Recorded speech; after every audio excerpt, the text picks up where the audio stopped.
자, 왜 기도해야 하는가라는 제목으로 하나님 말씀 전하겠습니다.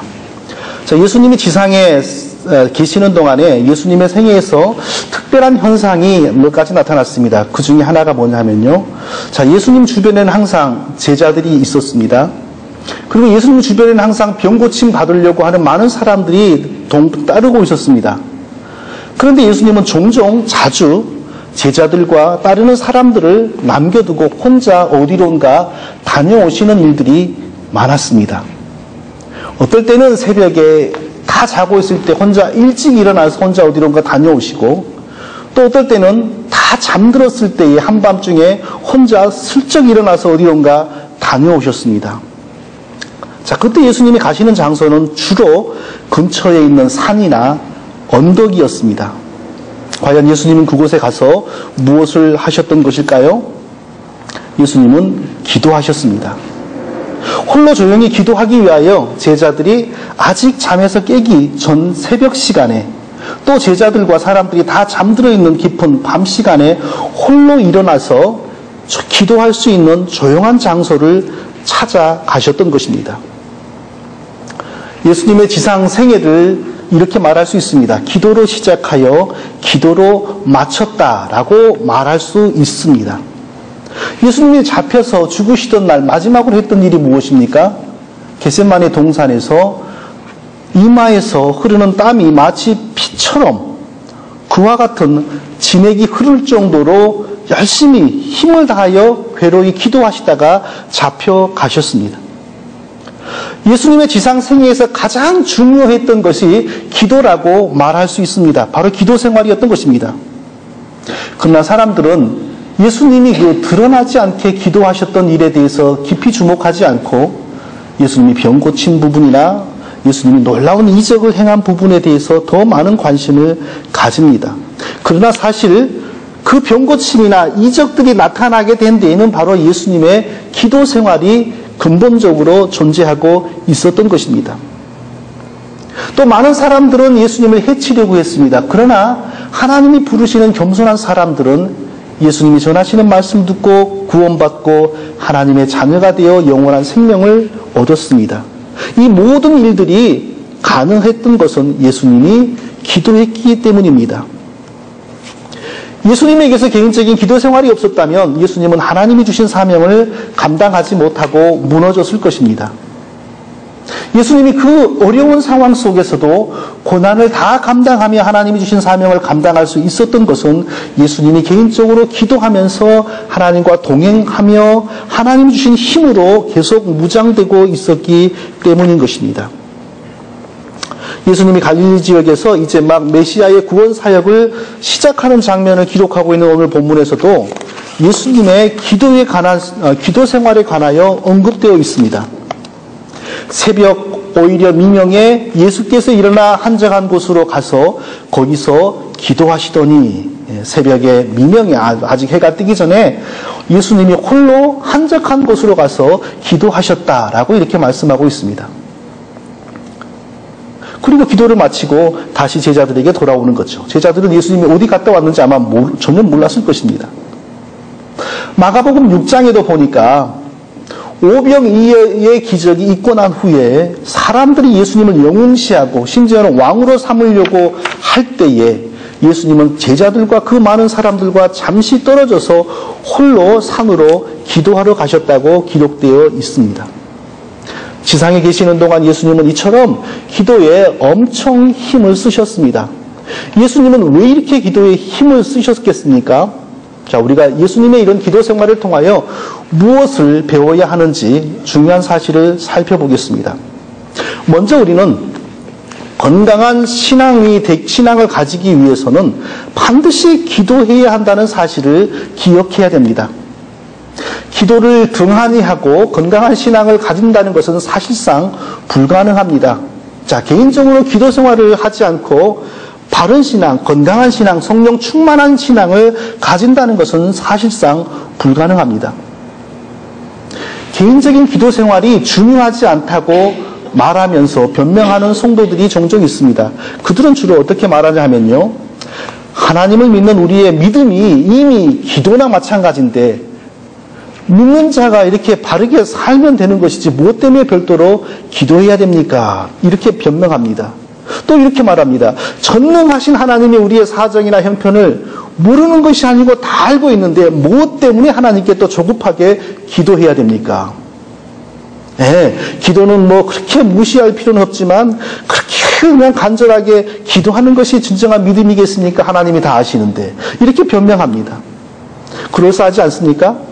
하나님을 믿으면서 사는 삶이 이미 기도다. 상당히 그럴싸합니다. 맞습니다. 하나님을 믿는 믿음의 삶이 이미 기도입니다.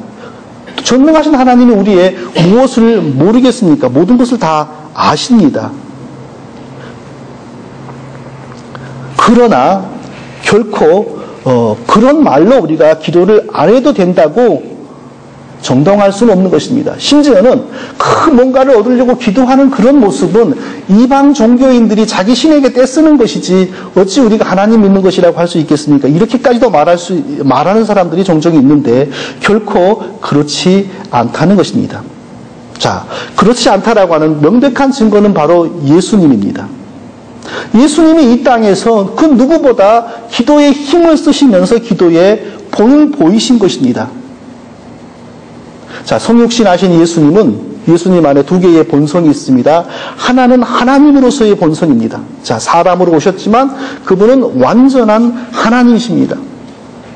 완전한 하나님이시면서도 아버지 하나님께 기도했다는 것은 그것은 단순한 기도가 아니고 아버지 하나님과 아들 하나님 사이에 심적인 대화를 나누었다는 것입니다. 우리는 그런 부분을 흉내낼 수도 없고 따라할 수도 없습니다.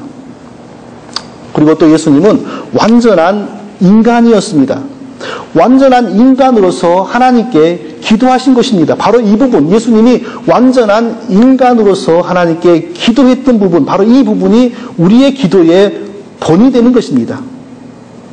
하나님을 믿는 믿음 안에서 하나님과 일치된 마음을 가지고 살아가는 그 삶 자체가 기도인데 무엇 때문에 더 우리가 따로 무릎 꿇고 기도를 해야 하는가? 이런 주장은 바로 여기에서 무너지는 것입니다.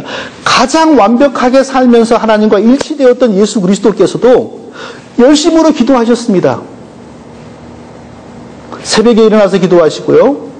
밤중에 홀로 일어나서 산으로 가서 기도하시고요. 예수님이 적극적으로 기도를 실천하셨다는 그 사실이 바로 우리 모두에게도 건강한 신앙을 위하여 기도가 절대적으로 필요하고 하나님의 뜻을 따라 살기 위한 신앙을 위해서도 절대적으로 필요하다는 것입니다. 자, 그렇다면 왜 우리가 건강한 신앙과 삶을 위해서 기도해야 되는가에 대해서 살펴보겠습니다. 자, 간단히 말하면 하나님과 친밀한 삶을 살기 위해서 우리는 기도해야 되는 것입니다. 하나님과 친밀할 때에 우리의 삶이 건강하고 우리의 신앙이 건강한 것입니다.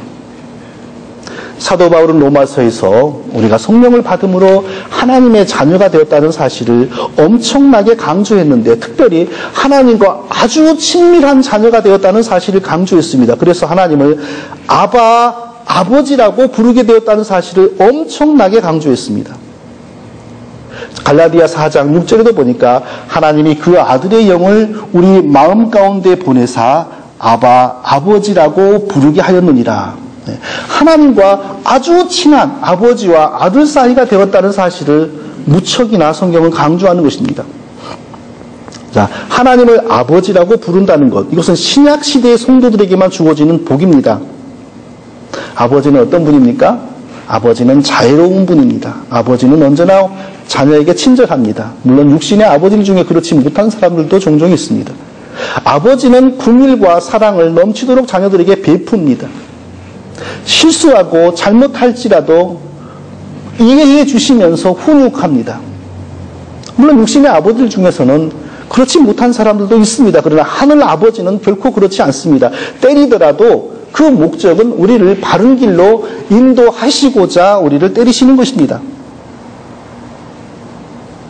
그러므로 하나님의 자녀인 성도는 아버지 되시는 하나님에 대해서 무한한 친밀감을 가지고서 필요하면 언제든지 아버지 하면서 달려나갈 수가 있는 것입니다. 이것이 바로 신약의 복음의 놀라운 핵심입니다. 바로 이 사실을 사도 바울은 로마서와 갈라디아서를 통하여서 우리가 아버지라고 부르게 되었다라고 이렇게 강조했습니다. 자, 구약시대의 성도들에게는 바로 이 아버지라는 개념이 없었습니다. 왜냐하면 하나님은 율법의 하나님이십니다. 인간의 죄를 엄하게 처벌하시는 하나님이십니다. 안식일을 지키지 않으면 어떡합니까? 안식일을 지키지 않은 사람을 끌고 나가서 돌로 쳐라. 이렇게 말씀하십니다. 누가 의도적이건 실수건 간의 법궤, 하나님이 거하시는 법궤를 손으로 만지면 어떡합니까? 현장 즉사입니다. 성막과 성전에서 섬기는 제사장들이 성소를 향하여 나갈 때 반드시 물두멍이라고 하는 큰 그릇 안에 있는 물에서 손을 씻어야 됩니다. 손을 씻지 않고 나가면 죽임당할 것이라고 경고했습니다. 대제사장 아론의 네 아들 중에 나답과 아비후라는 제사장은 하나님이 명하지 않은 다른 불로 분향하다가 현장에서 그 불에 태움받아 즉사했습니다. 자, 구약시대의 하나님이 이런 분입니다. 그런데 이런 분을 섬길 때에 그 사람들이 어떻게 아버지라는 자애로운 느낌을 가질 수가 있었겠습니까? 구약시대의 하나님은 이런 모습으로 나타날 수밖에 없었는데 그 이유는 하나님과 인간 사이를 원수되게 하는 죄가 여전히 해결되지 않았기 때문입니다. 아담이 범한 죄, 그리고 아담이 범한 죄가 우리에게 다 유전되어 있는 죄인들입니다. 그런데 여전히 이 죄가 시퍼렇게 살아서 하나님과 인간 사이를 원수되게 하고 있었으므로 하나님은 이런 하나님이 될 수밖에 없었던 것입니다.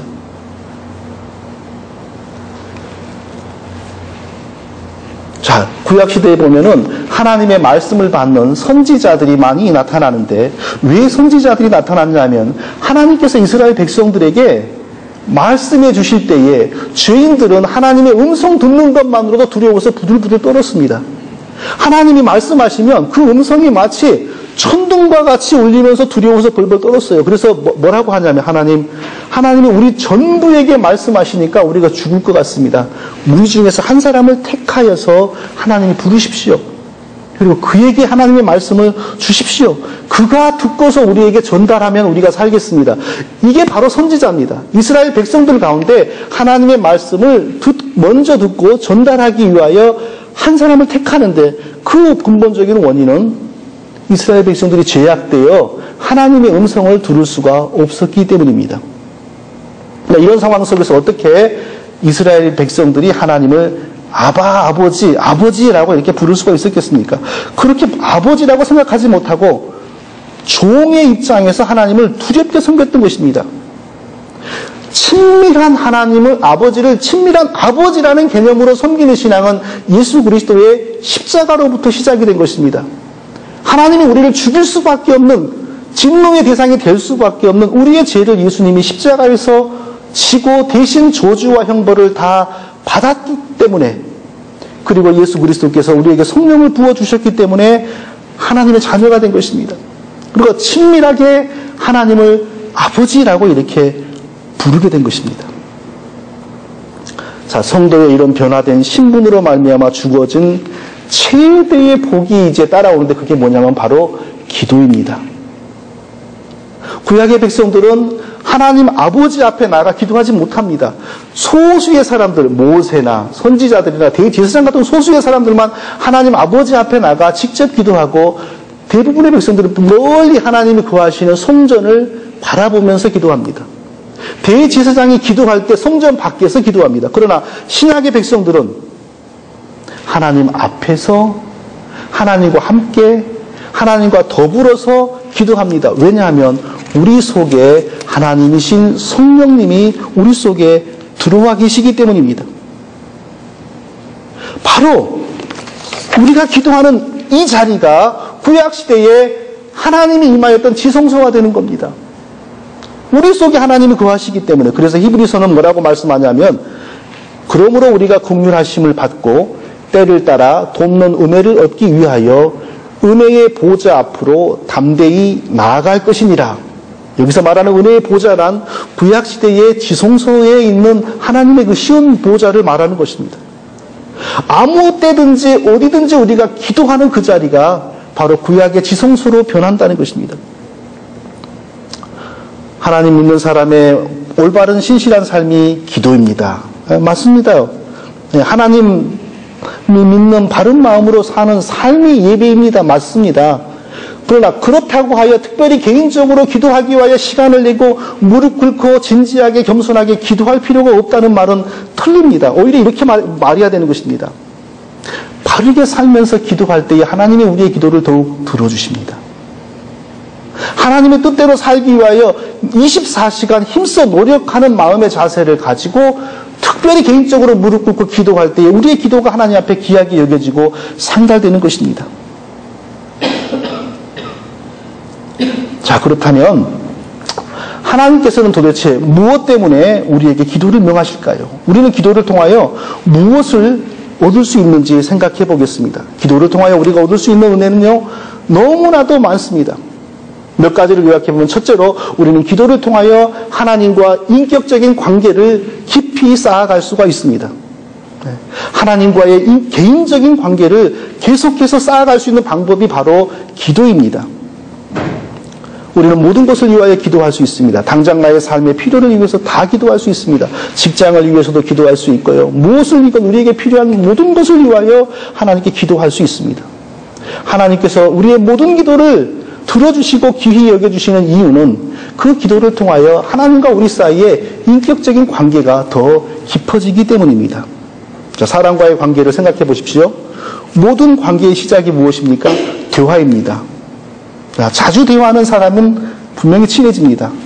대화를 깊이 나눌 수 있는 사람은 인격적인 관계가 깊어집니다.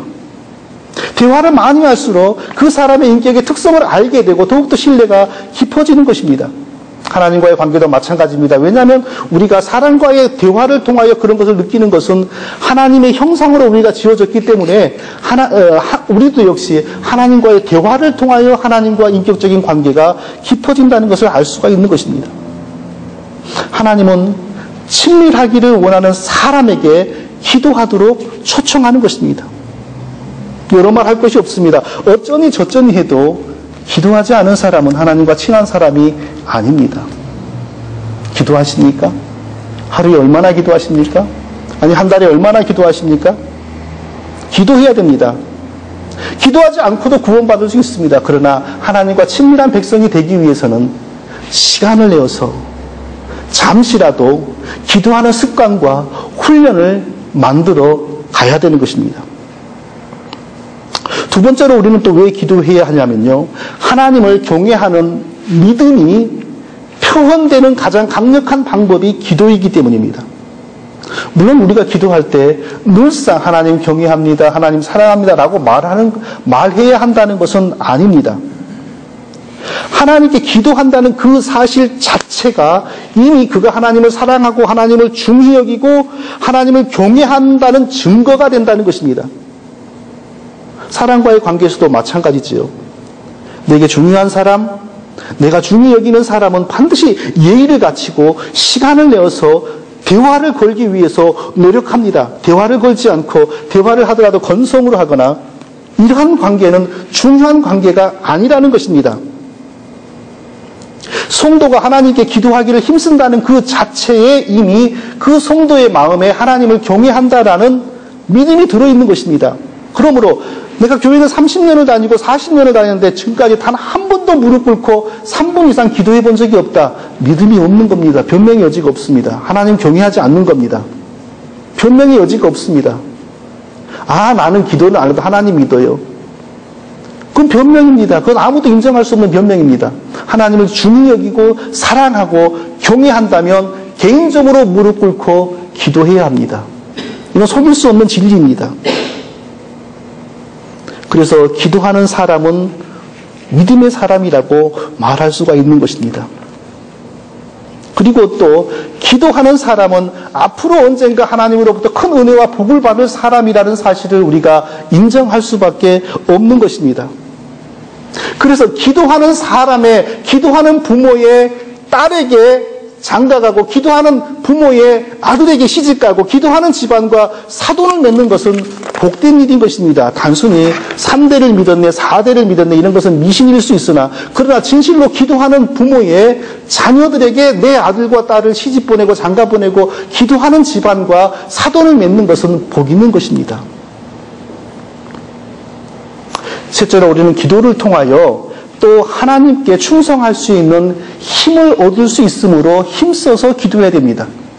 뭐든지 무슨 일을 하려면 힘이 있어야죠. 자동차는 휘발유를 떼고 갑니다. 며칠 전에 우리 집 옆에 제가 기름을 넣으러 주유소에 갔는데 앞에서 주유소에 들어가는 입구를 어떤 거창한 차가 꽉 막고 못 들어가게 하는 겁니다. 알고 보니까 그 아주 신형 벤츠인데요. 기름이 떨어져 가지고요.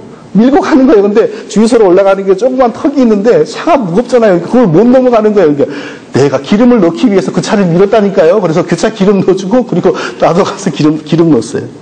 아무리 좋은 차라도 휘발유 떨어지면요. 힘이 나오지 않습니다. 모든 장난감은 배터리의 힘으로 움직입니다. 큰 항공모함은 자체의 원자력 발전소가 있습니다. 그래서 그 발전소는 수명이 보통 20년입니다. 20년 동안 원자력의 힘으로 그 큰 항공모함이 움직이는 것입니다. 큰 우주선이 땅에서 하늘로 뜰 때는요, 1초당 약 5,000kg의 항공유를 폭발시킵니다.